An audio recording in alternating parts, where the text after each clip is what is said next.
오라 우리가 여호와께 노래하며 우리의 구원의 반석을 향하여 즐거이 외치자. 우리가 감사함으로 그 앞에 나아가며 시를 지어 즐거이 그를 노래하자. 아멘. 할렐루야. 주님의 이름으로 이 자리에 모인 성도님들, 그리고 온라인으로 함께 예배드리시는 성도님들 진심으로 사랑하고 축복합니다. 우리 이 시간 함께 한가족 예배 축복송을 불러보려고 하는데요. 우리 같이 함께 조금 생소하실 수 있지만 가정을 축복하는 마음 담아서 같이 고백해 보겠습니다. 우리 처음에는 어린이들만 부를 거예요.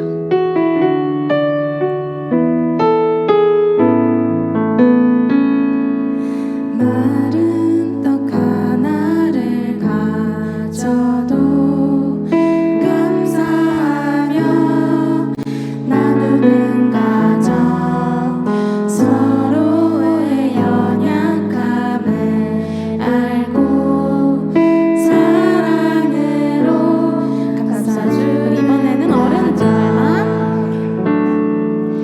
많은 재물보다 더 귀한 하나님의 복음을 갖고 어려움과 아픔이 올 때 두 손 잡고 기도하는 가정, 예수님 오신 가정, 예수님 오신 가정, 작은 성문이와 예수님 오신 가정은 참 행복이네. 험한 세상 살 동안 아픔도 있겠지만 예수님과 사는 가정은 행복한 가정이야. 험한 세상 살 동안 아픔도 있겠지만 예수님과 사는 가정은 행복한 가정이야. 아멘. 우리 이렇게 축복송 함께 부르도록 하겠습니다.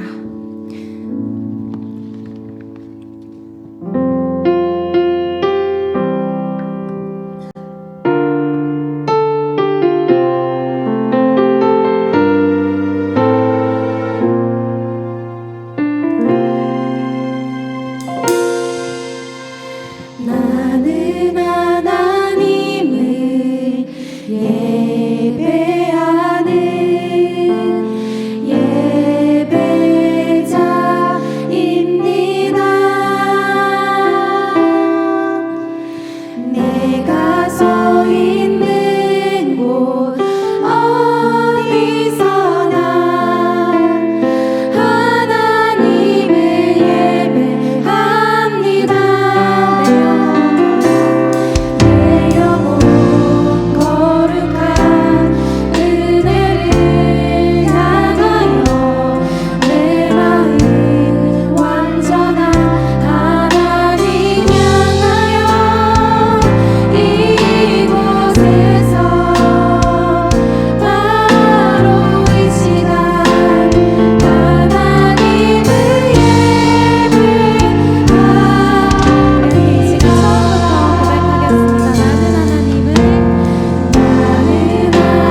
기쁨으로 찬양하기 원하는데요. 가능하신 분들은 자리에서 함께 일어나서 기쁨으로 찬양했으면 좋겠습니다.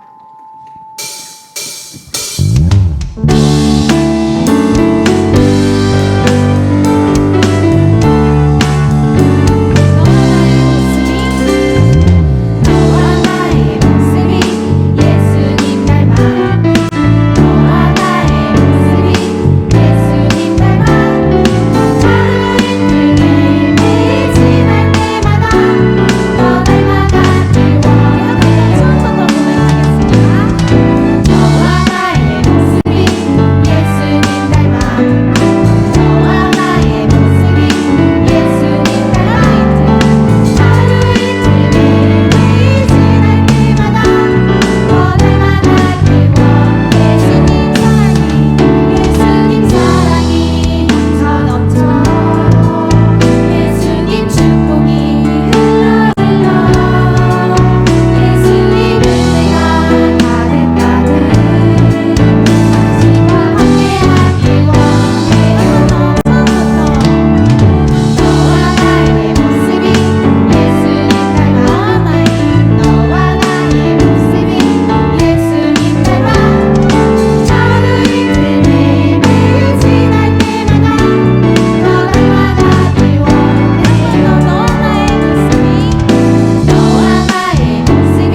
아픔과 슬픔이 없는 나라인가요?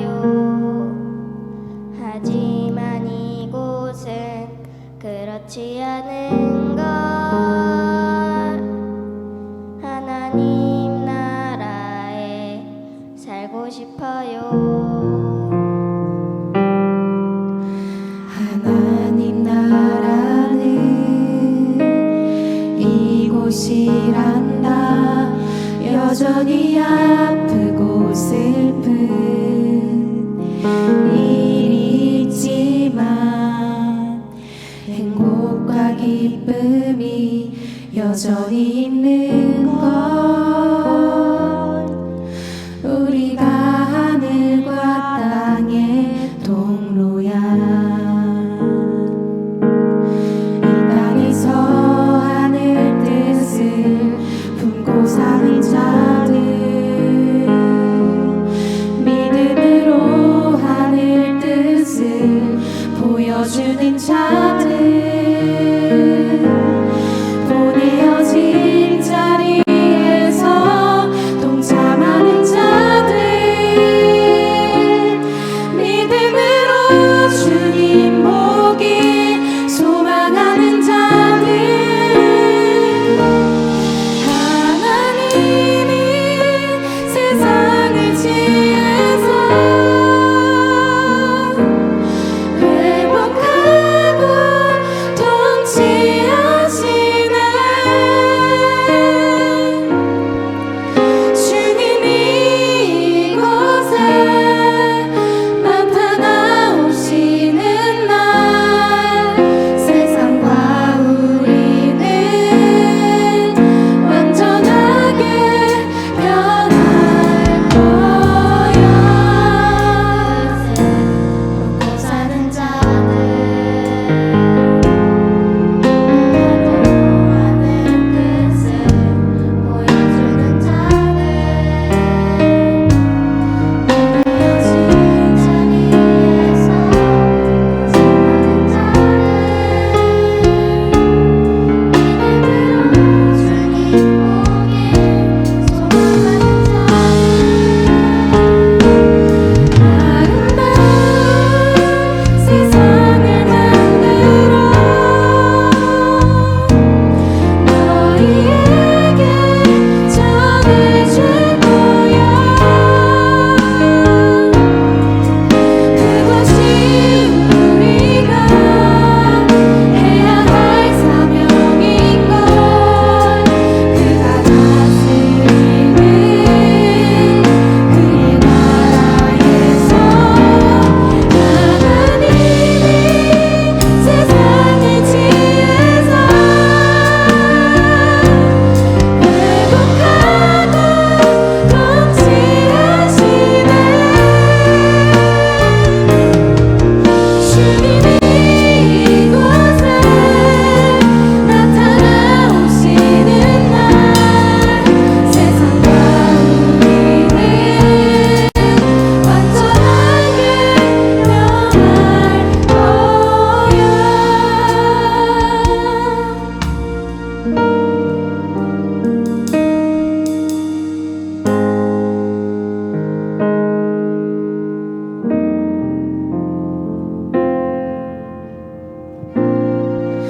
이미 왔으나 아직 오지 않은 지금 여기 임한 그 나라, 지금 이루어가고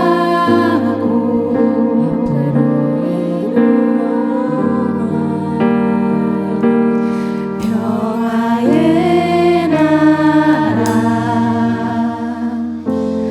하나님 나라.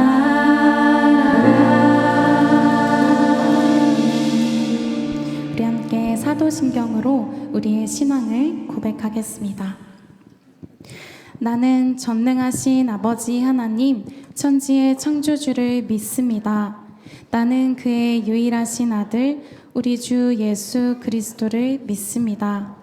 그는 성령으로 잉태되어 동정녀 마리아에게서 나시고 본디오 빌라도에게 고난을 받아 십자가에 못 박혀 죽으시고 장사된 지 사흘 만에 죽은 자 가운데서 다시 살아나셨으며 하늘에 오르시어 전능하신 아버지 하나님 우편에 앉아 계시다가 거기로부터 살아있는 자와 죽은 자를 심판하러 오십니다. 나는 성령을 믿으며 거룩한 공교회와 성도의 교제와 죄를 용서받는 것과 몸의 부활과 영생을 믿습니다. 아멘.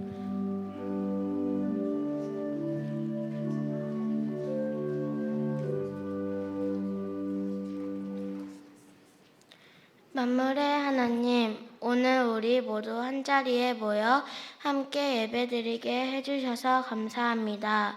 사랑하는 가족들과 함께 하나님을 찬양하고 예배할 수 있는 이 시간이 서로에게 큰 기쁨이 되게 해주세요. 사랑의 하나님, 우리 가정을 사랑으로 지켜주시고 가족 모두에게 건강과 평안을 허락하여 주세요. 서로 사랑하고 이해하며 하나님 안에서 행복한 가정이 되게 해주세요. 이곳에 모여 예배하는 우리 모두가 하나님 안에서 사랑받는 자녀임을 기억하는 시간 되게 해주세요. 오늘 말씀을 듣는 우리 마음을 열어주시고 예배를 통해 하나님을 더 알아가고 사랑하게 해주세요.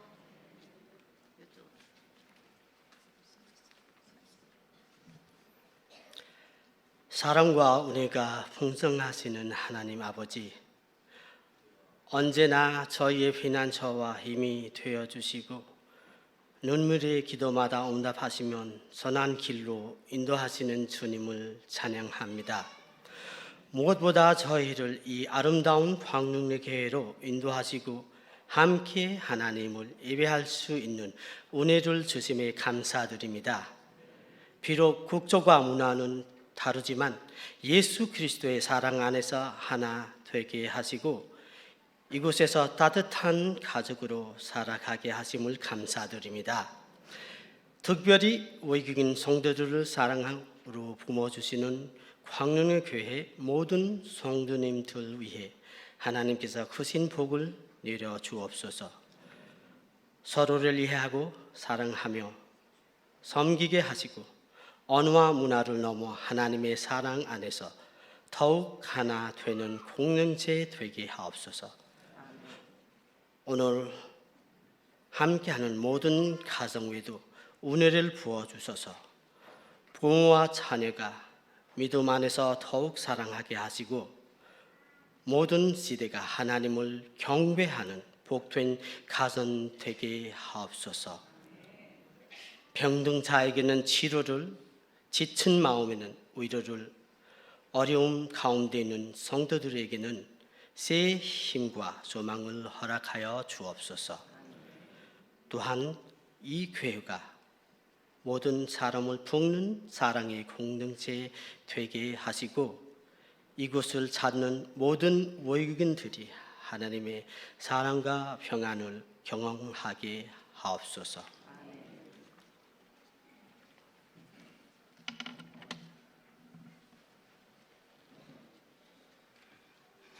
사랑과 은혜가 충만하신 하나님 아버지, 오늘 복된 주일 드려지는 이 예배 후에 하나님의 크신 은혜와 사랑이 내려지는 귀한 시간 되게 하여 주시옵소서. 귀한 목사님을 통하여 이 시간에 생명의 말씀을 듣습니다. 전해지는 생명의 말씀에 큰 은혜가 넘치게 하시고 은혜 받는 저희 모두가 우리의 삶 속에서 주님만을 기쁘게 해드리는 저희 모두가 되게 하여 주시옵시고 특별히 우리가 은혜를 받고 마음의 기쁨을 얻고 모두가 가정으로 들어가서 행복한 가정, 또 행복된 봉사와 충성, 행복된 우리의 건강의 몸도 넘치는 은혜로 우리를 늘 채워주시옵소서. 언제나 우리를 필요로 채워주시고 늘 사랑으로 인도해 주시는 예수 그리스도 이름으로 기도드립니다. 아멘.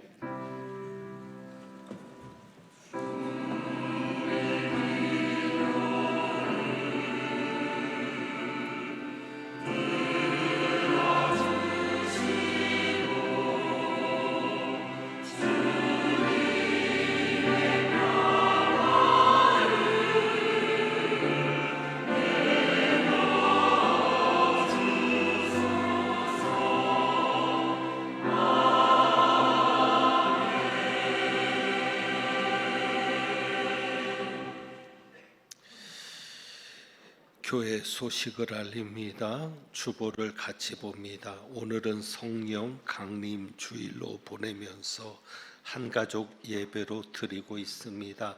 3부 예배는 어린이 부서에 어린 친구들이 주관하면서 함께 예배를 드리고 있습니다. 여러분 오시면 보셨겠지만 1층에 포토존을 준비했습니다. 가족 사진을 찍어서 기념하실 수 있도록 예쁘게 포토존을 마련했는데 사진을 찍어서 교회 메일로 보내주시면 저희들이 기념할 수 있도록 액자로 만들어 드립니다. 메일 주소는 주보에 있으니까 참고하셔서 이곳으로 사진을 보내주시면 되겠습니다. 내일 오전 9시 30분에 다문화 사역부 야유회 출발이 있습니다. 잘 다녀올 수 있도록 다문화 사역부를 위해서 기도 부탁드리고, 다음 주일에는 소방 훈련이 있습니다. 10시부터 1시까지 자유롭게 편한 시간에 참여하실 수 있도록 준비합니다. 1층 로비에서 응급처치와 관련된 것들과 소화기 사용하는 법을 배우게 되는데 많은 참여 있기를 바랍니다. 또 이번 주 토요일에는 동북노회입니다. 노회 여전도회 연합회 바자회가 마석에서 있습니다. 함께 하실 분들은 교회에서 10시 30분에 출발합니다. 또 토요일에는 서울 동북노회 여름 성경학교 교사 강습회가 빛과 소금교회에서 있습니다. 교회에서 8시에 출발합니다. 계속 광고 드리고 있는데 새가족 성경 속 이야기 테마 체험관 관람을 접수 받고 있습니다. 다음 주일까지 접수 받으니까 참고해 주시기 바랍니다. 오늘 1시 20분에 당회가 있고 1시 10분에는 권사회 원례회가 있습니다. 오늘 점심 배식과 봉사 담당은 진검구역에서 수고해 주십니다. 다음 주는 5째 주일이어서 가정 예배로 드리게 되므로 점심을 따로 준비하지 않으니까 착오 없기를 부탁드리고, 오늘 주방 성김이로 수고해 주시는 권사님과 안수 집사님들께 감사드립니다. 오늘 점심은 범사에 감사하면서 김신옥 장로님, 조옥성 권사님 가정에서 찬조해 주셨고, 꽃꽂이는 자녀 혼인을 감사해서 장계선 권사님 가정에서 함께 주셨습니다. 저는 이번 주 토요일입니다. 월산교회 위임식이 있어서 토요일에 다녀오게 됩니다. 기도 부탁드리고, 어제 장례식 때문에 주보에 실치를 못했습니다. 별세 소식이 있는데 남광구역의 김성혁 권사님, 같은 구역의 아드님 내외가 있는데 김민수 집사님과 주연영 집사님의 어머니가 됩니다. 김성여 권사님.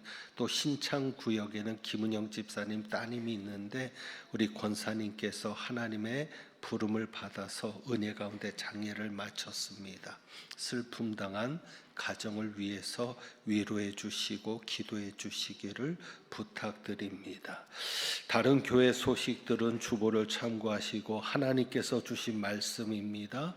사무엘상 17장 43절부터 47절까지 말씀입니다.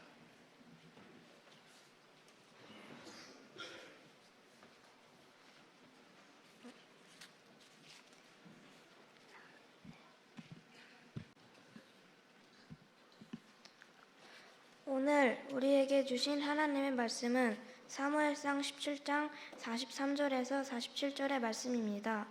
기록된 하나님의 말씀입니다. 블레셋 사람이 다윗에게 이르되 내가 나를 개로 여기고 막대기를 가지고 내게 나아왔느냐 하고 그의 신들의 이름으로 다윗을 저주하고, 그 블레셋 사람이 또 다윗에게 이르되 내게로 오라, 내가 내 살을 공중의 새들과 들짐승들에게 주리라 하는지라.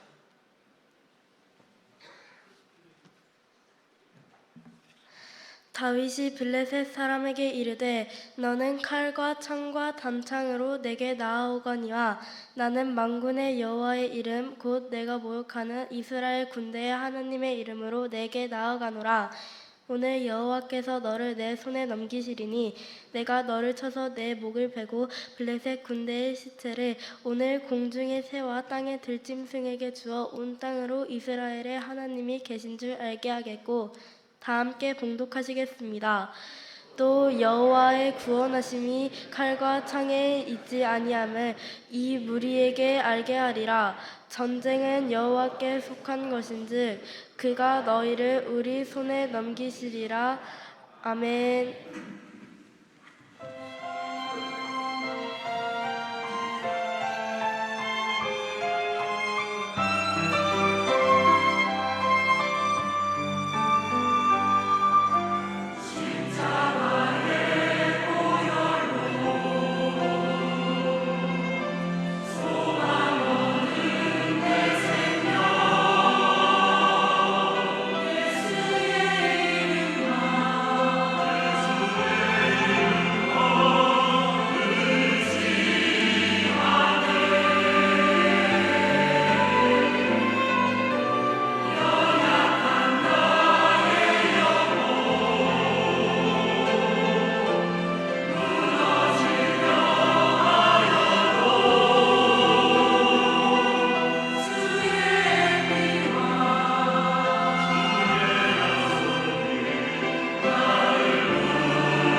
기도합니다.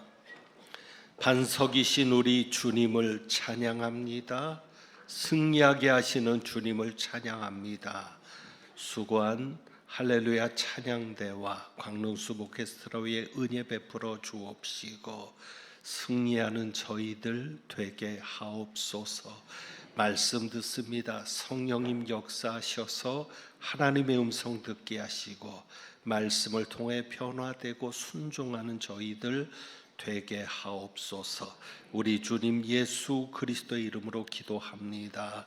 아멘.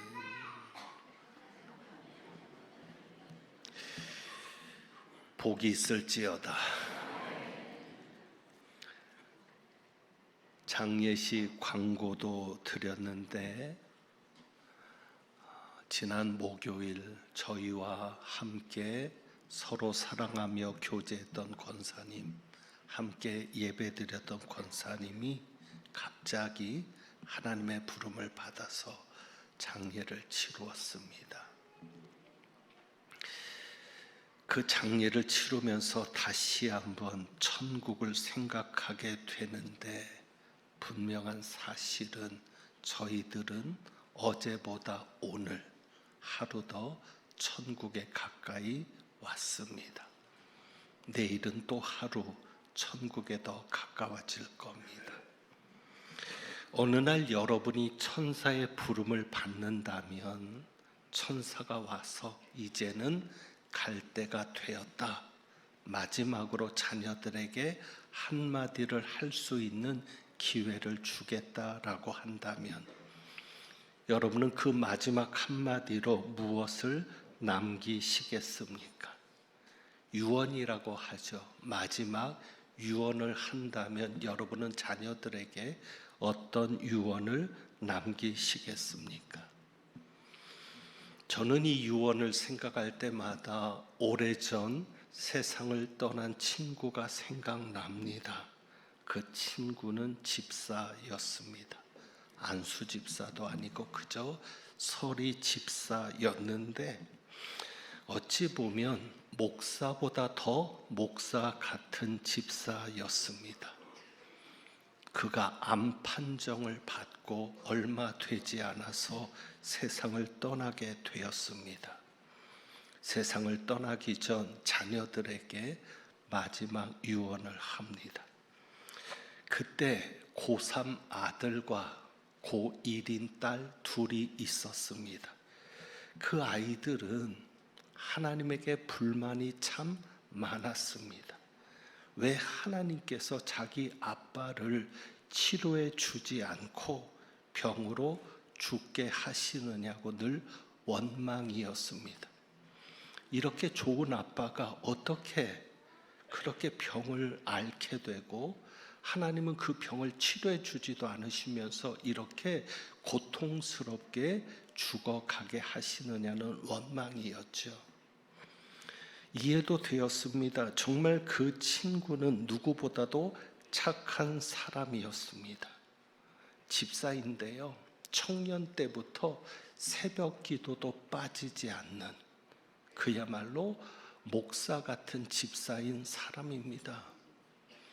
그렇게 착하게 살았는데, 그렇게 예수 잘 믿고 살았는데 암에 걸렸습니다.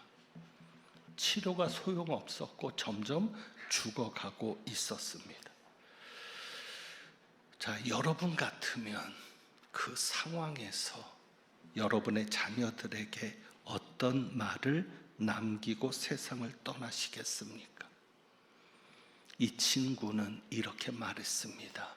얘들아, 매일 아침 날마다 성경 말씀을 꼭 한 구절이라도 읽고 하루를 시작해라. 그러면 하나님께서 평생 너희를 지켜주실 거야. 그게 그 친구의 마지막 유언이었습니다. 하루를 시작하기 전 꼭 성경을 한 구절이라도 읽고 하루를 시작해라. 그러면 하나님께서 너희를 지켜주실 거야, 인도해 주실 거야 라는 말이었습니다. 이 친구가 그 아이들에게 물려준 그 마지막 한마디, 그 어떤 재산을 물려주는 것보다 가치 있는 말일 겁니다. 여러분은 여러분 자녀들에게 무엇을 물려주시겠습니까? 하나님께서 과연 오늘 온가족 예배, 한가족 예배로 함께 모였는데 우리 자녀들에게 어떤 말씀을 주실까를 고민하며 기도했습니다. 영유아부부터 청년부까지 우리 자녀들이 모였는데, 이 자녀들에게 하나님은 오늘 어떤 말씀을 주시고 싶어 하실까? 그때 주신 말씀이 사무엘상 17장입니다. 이 사무엘상 17장에 들어가면서 이런 질문을 한번 던져보고 싶습니다. 사무엘상 17장은 다윗과 골리앗이 싸우는 이야기입니다. 너무도 잘 아는 이야기죠. 우리는 교회 학교를 다니면서 수도 없이 들은 이야기일 겁니다. 그리고 이것은 세상 사람들도 아는 이야기입니다. 교회 다니지 않는 사람들도 다윗과 골리앗의 싸움을 알아요. 그래서 전혀 상대가 되지 않는 싸움을 할 때, 속된 말로 잽이 되지 않는 싸움을 할 때 어떻게 표현을 하죠? 다윗과 골리앗의 싸움이다라고 표현을 하죠. 계란으로 바위 치기를 하는 것 같은 다윗과 골리앗의 싸움인데, 그런데 놀랍게도 다윗이 승리했습니다. 누가 보아도 골리앗이 이길 수밖에 없는 그런 싸움인데 다윗이 이겼거든요. 그런데 다윗이 이길 때 이제 질문입니다. 다윗이 골리앗을 쓰러뜨릴 때 다윗이 사용했던 무기가 무엇입니까? 라는 질문입니다. 여러분, 다윗의 무기는 무엇입니까? 우리가 쉽게 이미 우리가 배운 대로 아는 대로 물맷돌입니다 라고 대답할 겁니다. 맞습니다. 돌을 5개를 준비했는데 그것을 다 쓰지도 않았습니다. 그 중에 하나를 골라서 한번 던졌을 뿐인데, 물매에 꿰어서 던졌을 뿐인데 골리앗이 쓰러졌습니다. 그래서 우리는 다윗이 물맷돌을 가지고 이겼다라고 생각할 수 있습니다. 그런데 성경은 그렇게 말하지 않습니다. 다윗이 무엇을 가지고 골리앗을 이겼습니까? 하나님의 이름으로 이겼습니다. 그것이 믿음입니다. 그것이 신앙입니다. 다윗이 물맷돌로 이긴 것이 아니라 하나님의 이름으로 이겼습니다. 우리는 다윗이 왜 갑자기 골리앗에게 덤볐을까? 그 이유를 성경에서 찾을 수 있습니다. 그 이유도 하나님의 이름이었습니다. 다윗이 갑자기 골리앗 앞에 나선 것, 자, 거기에는 45절 말씀이죠. 45절 말씀. 다윗이 블레셋 사람에게 이르되 너는 칼과 창과 단창으로 내게 나오거니와 나는 만군의 여호와의 이름 곧 네가 모욕하는 이스라엘 군대 하나님의 이름으로 내게 나가노라. 그러니까 다윗이 무엇으로 이겼어요? 하나님의 이름으로 이기니까 내가 하나님의 이름으로 내게 나간다. 다윗이 하나님의 이름으로 나갈 수밖에 없었던 이유가 여기 있습니다. 바로 그 이유가 다윗이 골리앗과 맞짱을 뜨게 된 이유입니다. 그게 무엇이죠? 45절. 네가 모욕하는 이스라엘 군대의 하나님의 이름. 다윗이 분노했던 겁니다. 무엇 때문에 분노했어요? 하나님의 이름이 지금 모욕을 받고 있거든요. 믿음도 없는 이방인에게 하나님의 이름이 모욕당하는 그 현실 앞에서 분노가 일어나서 다윗이 골리앗 앞에 섰던 겁니다. 그러니 다윗은 하나님의 이름으로 나아가는 겁니다. 여러분에게도 이런 다윗의 분노가 있는지 모르겠습니다. 예수 믿으면서 하나님의 자녀로 살면서 하나님의 이름이 모욕당하는 것에 대한 분노가 있습니까? 가족은 건드리지 말라는 것이 불문율인데 여러분의 아버지를 건드리잖아요. 믿지 않는 사람들이 하나님을 건드리잖아요. 하나님의 이름이 우습게 여김을 받고 업신여김을 당하는데 거기에 대한 분노가 여러분에게는 있습니까? 그 분노가 있어야 하나님의 이름을 사용할 수 있습니다. 하나님의 이름으로 나갈 수가 있는 겁니다. 그래서 다윗에게는 하나님의 이름으로 나가야 되는 분명한 목적이 있었습니다. 골리앗이 하나님의 이름을 모욕하니까, 그래서 다윗이 하나님의 이름으로 나가야 되는 이유가 43절에 붙어 있는데 43절 보면 블레셋 사람이 다윗에게 말합니다. 네가 나를 개로 여기고 막대기를 가지고 내게 나왔느냐? 골리앗이 보니까 웃기잖아요. 2미터가 넘는 골리앗이 어린 소년인 다윗을 볼 때 얼마나 우스웠겠습니까? 그런데 그 우스운 골리앗이 그 다윗이 막대기를 가지고 있는 모습을 보니까 얼마나 기가 막혔겠어요.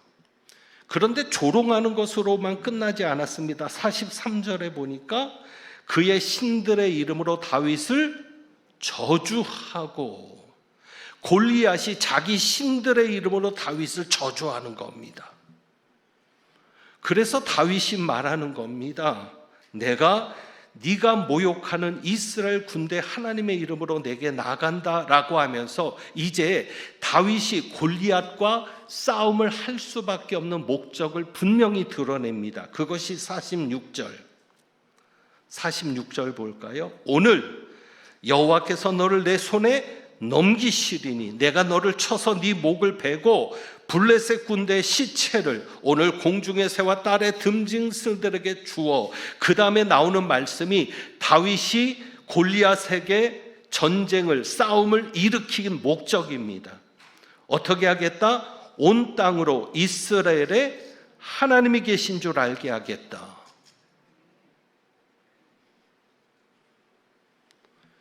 골리앗이 이방 신들의 이름으로 자기를 저주하거든요. 그러니까 다윗이 화가 난 겁니다. 그리고 이스라엘 군대에 하나님을 모욕하는 겁니다. 다윗이 화가 난 겁니다. 그래서 다윗이 목적을 삼은 겁니다. 이스라엘에 하나님이 계신 줄 알게 하겠다. 그 얘기는 뭐예요? 이스라엘에만 하나님이 계신 줄 내가 알게 하겠다. 네가 나를 저주할 때 말한 그 신들은 가짜야. 그 신들은 우상이야. 부처가 어디 있고 다른 신들이 어디 있어? 오직 신은 누구만? 하나님만 참 신이야. 나는 그걸 너희들에게 알게 할 거야. 온 땅에 알게 할 거야. 이것이 골리앗과 싸운 다윗의 목적이었습니다. 그러니까 다윗은 하나님의 이름을 드높이겠다는 목적이었죠. 이 전쟁은 분명히 하나님께서 이기게 하실 텐데, 그러면 그들이 말하는 신들은 가짜 신인 것이고 거짓 신인 것이고 오직 하나님만이 참 신이신 것을, 다른 종교에는 신이 없다는 것을 알게 했다는 것이 목적이었죠. 우리 오늘 이 자리에 있는 여러분들 그리고 우리 자녀들도 이 분명한 사실을 알기를 원합니다. 우리가 믿는 하나님만이 진짜입니다. 다른 종교에서 말하는 모든 신은 가짜입니다. 다윗은 지금 그 목적으로 골리앗과 싸우는 겁니다. 그리고 또 하나의 목적이 있습니다. 47절, 또 여호와의 구원하심이 칼과 창에 있지 아니함을 이 무리에게 알게 하리라. 하나님이 살아계신데, 그렇기 때문에 하나님의 구원은 칼과 창에 있지 않다.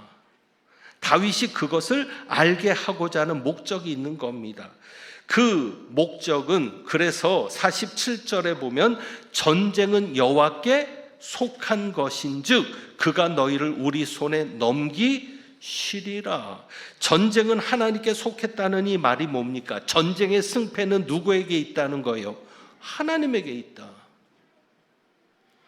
그래서 하나님의 구원은 칼과 창에 있는 게 아니라 전쟁의 승패는 하나님에게 있으니 하나님이 계시면 승리하는 것이고, 하나님이 없는 너희는 질 수밖에 없는 거야.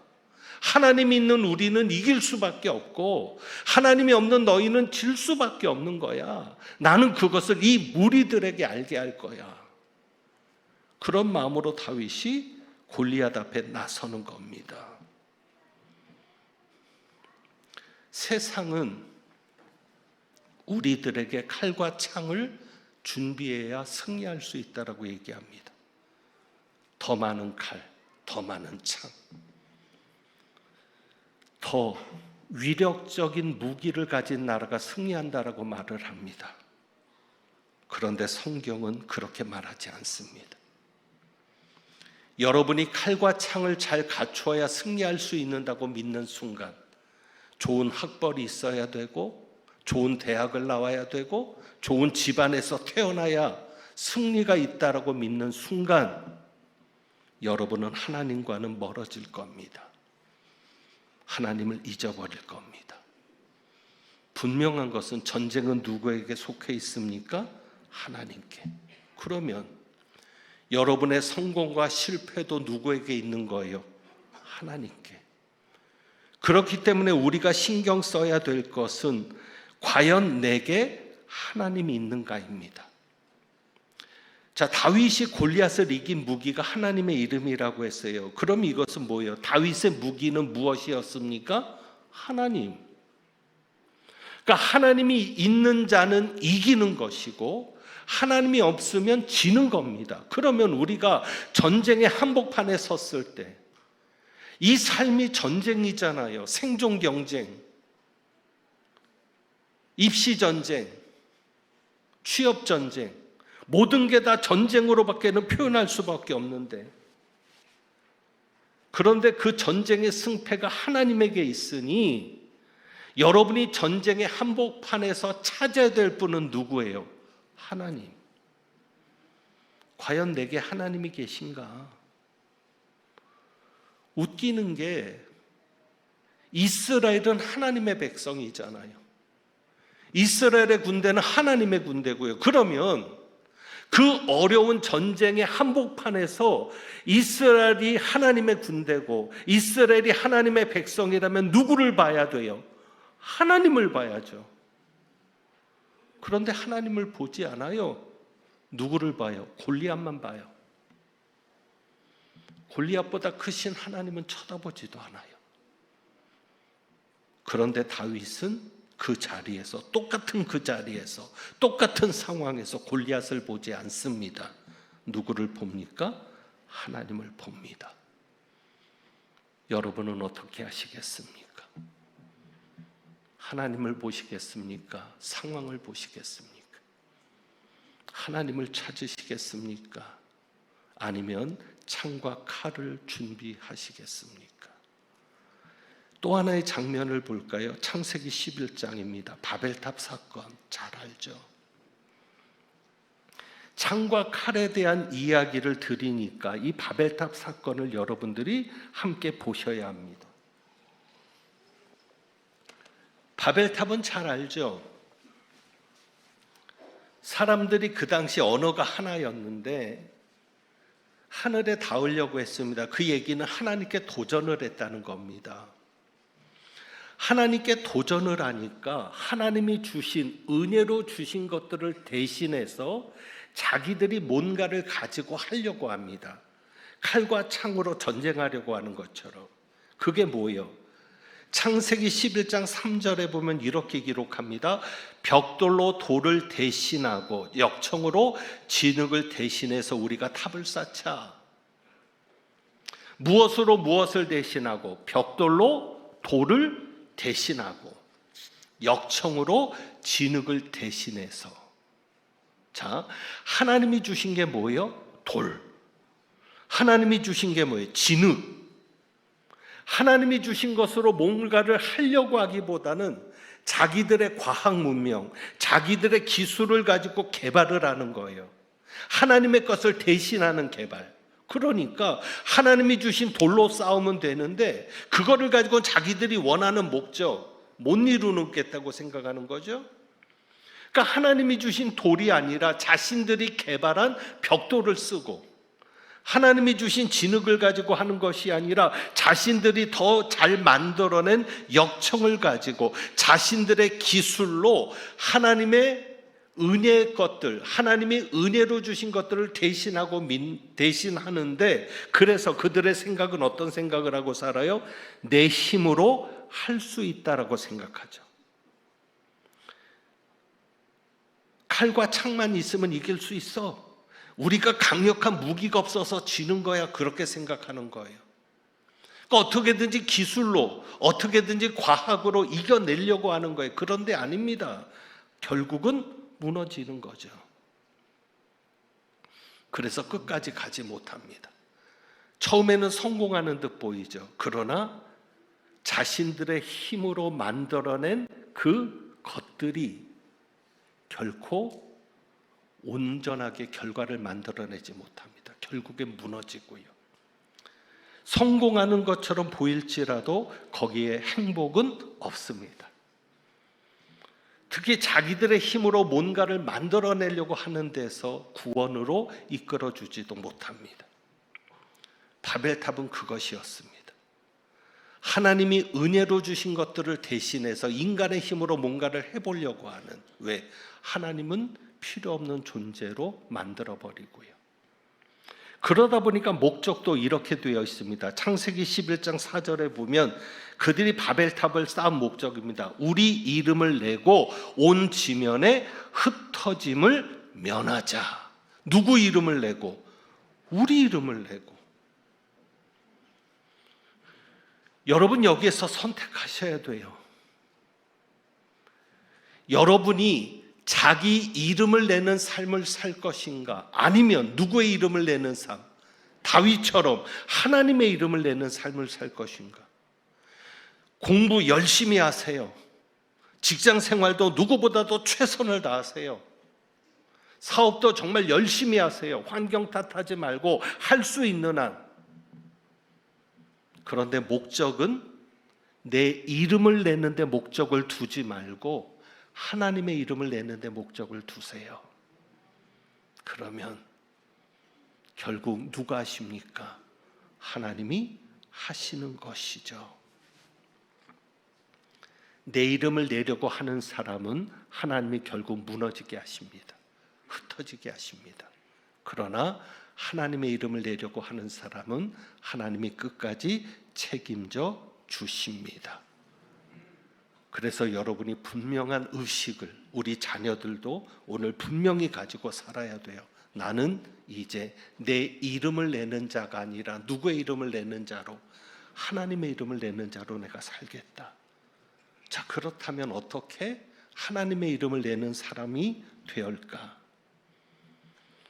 하나님의 이름을 낸다는 것은 뭐냐면 나에게서 하나님이 계신다는 것을 드러내는 겁니다.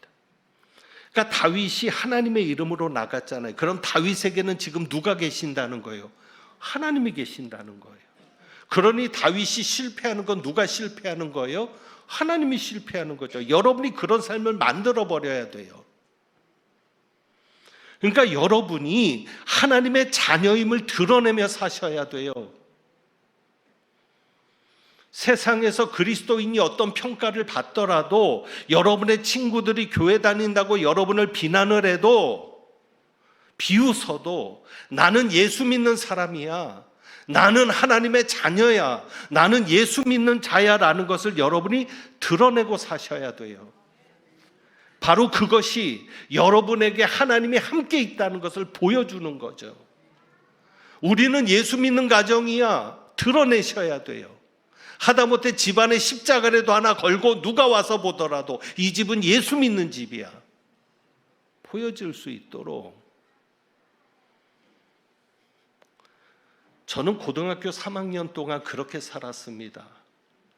저희 고등학교 때 검은색 교복을 입었죠. 다 아시죠? 일제 때부터 입어왔던 교복이라고 하죠. 검은색 교복, 검은 모자. 저는 그 교복을 입을 때 고1 때부터 왼쪽 가슴에 주머니가 있는데 그 주머니에 배지를 달고 다녔습니다. 십자가 배지입니다. 은색으로 된 십자가 배지. 그러니까 검은색 교복이니까 어디서든지 눈에 확 띄겠죠. 저는 그게 제 족쇄였지만 한편으로는 저를 지키는 방패이기도 했습니다. 버스에서 할머니, 할아버지라도 타시면 누구보다도 먼저 일어나야 했습니다. 왜요? 십자가가 있잖아요. 예수 믿는데. 길거리를 가다가 도움의 손길이 보이면 무시할 수 없었습니다. 십자가. 그때는 왜 그렇게 거린이 많았는지도 모르겠어요. 육교에도 항상 거린이 앉아 있었고요. 주머니에 늘 동전을 준비하고 다녀야 했습니다. 그냥 지나갈 수가 없었습니다. 왜? 제 예수 믿는 사람인데. 그러니 하나님이 책임져 주실 수밖에 없었고, 그렇게 하나님이 책임져 주신 사람이라는 증거가 오늘 여러분 앞에 서 있는 저입니다. 전도하려는 목적도 있었습니다. 제가 극아이라서 남들에게 쉽게 다가가지를 못했거든요. 그런데 제가 전도지어야 한다고 생각했습니다. 내가 잘하면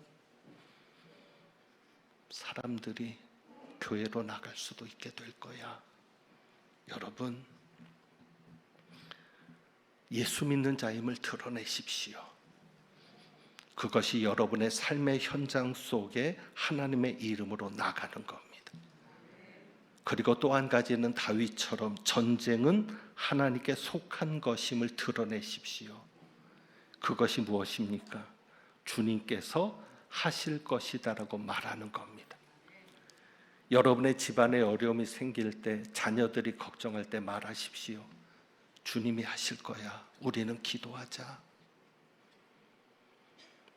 여러분의 주변 이웃이나 친구들에게 어려운 문제가 생겼을 때 말하십시오. 주님께서 하실 거야. 왜? 전쟁은 누구에게 속한 것이니까? 하나님께 속한 것이니까 주님이 하실 거야. 그리고 어떤 일이 잘 되었을 때는 분명히 이야기하십시오. 주님께서 하셨습니다. 이것은 내가 한 것이 아니라 주님이 하신 것이라고. 여러분이 그렇게 주님을 드러내는 삶을 살 때, 주님을 높이는 삶을 살 때, 오늘 다윗처럼 하나님이 끝까지 책임지시고, 다윗의 후손에서 누가 나와요? 예수 그리스도. 여러분의 삶이 그렇게 되기를 바라고, 여러분의 가문이 그렇게 되어지기를 축복합니다. 기도하겠습니다.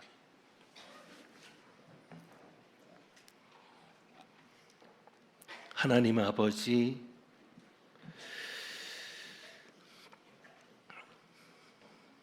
우리가 내 이름을 위해 사는 자가 아니라 주님의 이름을 위해 사는 자가 되기를 원하고, 나를 통해서 늘 주님이 드러나시기를 원합니다.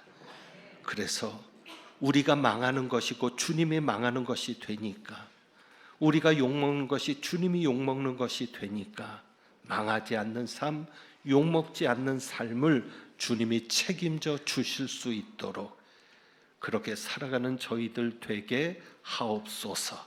우리의 삶을 통해, 우리의 가정을 통해 주님만이 높여지고 드러나는 복 있는 삶이 되게 하옵소서. 우리 주님 예수 그리스도의 이름으로 기도하옵나이다. 아멘. 이 시간 들은 말씀을 기억하면서 또 우리 가정이 예수 안에서 귀한 행복한 가정이 되기를 기대하는 마음을 가지고 함께 찬양하며 고백하도록 하겠습니다.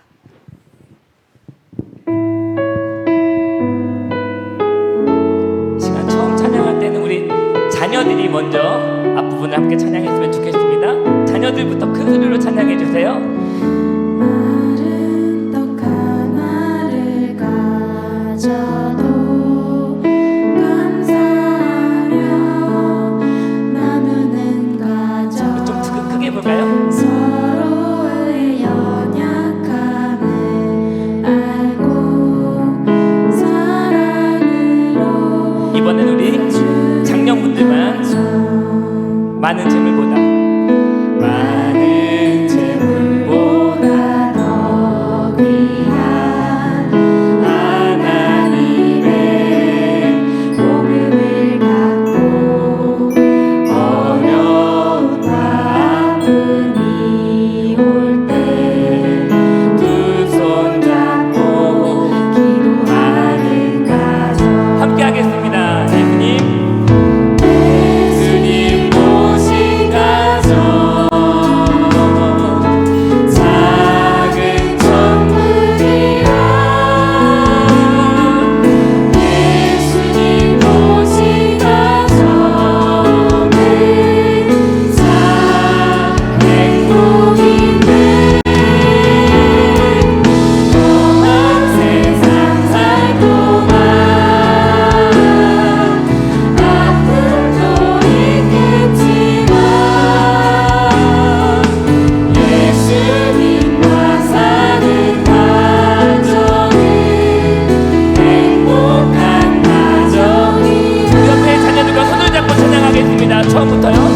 아름다움 하나 둘셋 그 좌우에 손을 잡고 한번 찬양해 가겠습니다.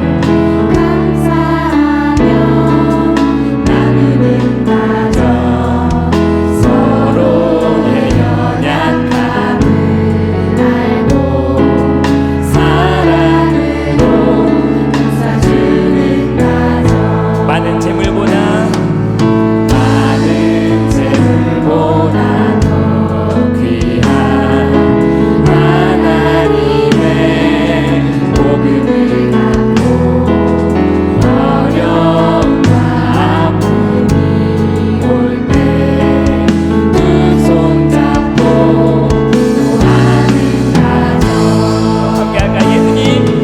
예수님 모신 가정 작은 천국이라 아멘. 예수님 모신 가정은 참 행복이네 험한 세상 살 동안 아픔도 있겠지만 예수님과 사는 가정은 행복한 가정 예수님 모신 가정 작은 천국이라 예수님 모신 가정 작은 천국이라 예수님 모신 가정은 참 행복이네 아멘. 험한 세상 살 동안 아픔도 있겠지만 예수님과 사는 가정은 행복한 가정이라 아멘. 예수님 모신 가정은 뭐라고요? 할렐루야. 이 고백처럼 여러분 우리가 완벽해서 행복한 가정이 아니라 예수님을 함께 바라보기 때문에 우리 가정에 예수님이 함께 계시기 때문에 우리 가정이 행복한 줄 믿습니다. 이 시간에는요 우리 가족끼리 손을 잡고 또 부모님은 자녀의 손을 잡아주시고요 자녀들은 부모의 손을 잡고 부부끼리는 부부의 손을 잡고요 혹 이 자리에 자녀들이 오지 않았다면 가족이 오지 않았다면 멀리 있는 가족을 우리 마음에 품고 가슴에 손을 올리고 좀 함께 같이 기도했으면 좋겠습니다. 우리가 살아가다 보면 서로에게 미안했던 순간도 있었습니다. 이해하지 못했던 시간도 있었습니다. 말 한마디 때문에 마음이 아팠던 적도 있었습니다. 하지만 하나님은 오늘 우리 가정을 다시 사랑으로 묶어주시기를 원하십니다. 지금 내 손을 잡고 있는 이 가족이 또 마음에 떠올리고 있는 그 가족이 하나님이 내게 맡겨주신 가장 소중한 선물임을 이 시간 기억하면서 기도하실 때에 하나님 우리 가정이 세상의 조건이 아니라 예수님 안에서 사랑하고 용서하며 함께 기도하는 가정이 되게 하여 주옵소서. 이 시간 자녀들 위해서 가족을 위해서 함께 기도하도록 하겠습니다. 기도하시겠습니다. 아버지 하나님 감사합니다. 오늘 우리에게 함께 해주셔서 우리에게 주신 가정이 아버지 하나님 주신 정말 소중한 선물임을 기억하고 하나님 우리 가정을 축복하여 주시길 간절히 소망합니다. 하나님 우리 가정을 주마하고 기도하오니 하나님 우리 가정이 다시 한번 우리 가정은 예수 그리스도가 드러나고 예수 그리스도가 자랑되어지며 예수 그리스도와 함께 하심이 많은 이들에게 선포되어지는 한 임마누엘의 가정 아름다운 가정 삼아 주시옵소서.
아버지, 예수님을 모시고 살아가는 가정 되게 하시니 감사합니다.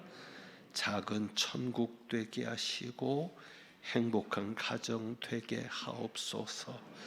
우리 가정의 문패에는 예수님이 주인으로 되어 있사오니 주님이 책임져 주시는 우리 가정, 우리 자녀 손들 되게 하여 주옵소서.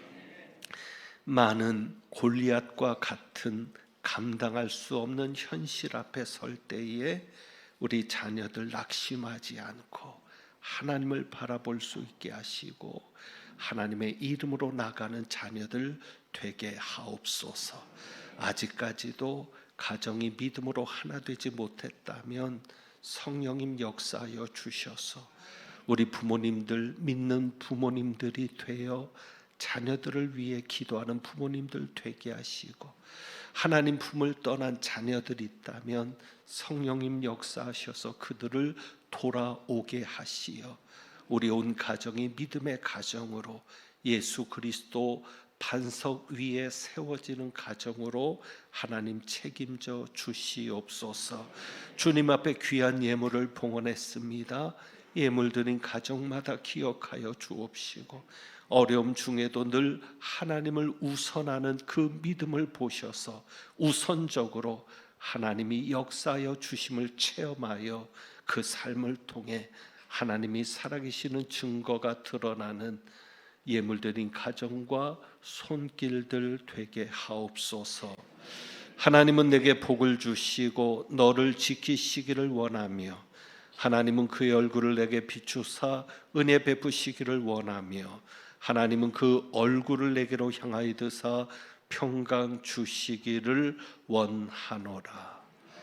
예수님을 모시고 사는 귀한 가정을 이루어 주심에 감사하고 그 가정을 꿈꾸며 나아가는 주님의 백성들 위에 부활이요 생명이신 또한 우리 가정의 머리가 되시는 예수 그리스도의 은혜와 가정을 만드시고 가정 안에서 행복을 더하시는 우리 아버지 하나님의 크신 사랑과 믿음으로 살아갈 수 있도록 또 믿음으로 가정을 세워갈 수 있도록 역사하시는 성령님의 교통하심이 이제부터 영원까지 함께 하시기를 축원하옵나이다. 아멘.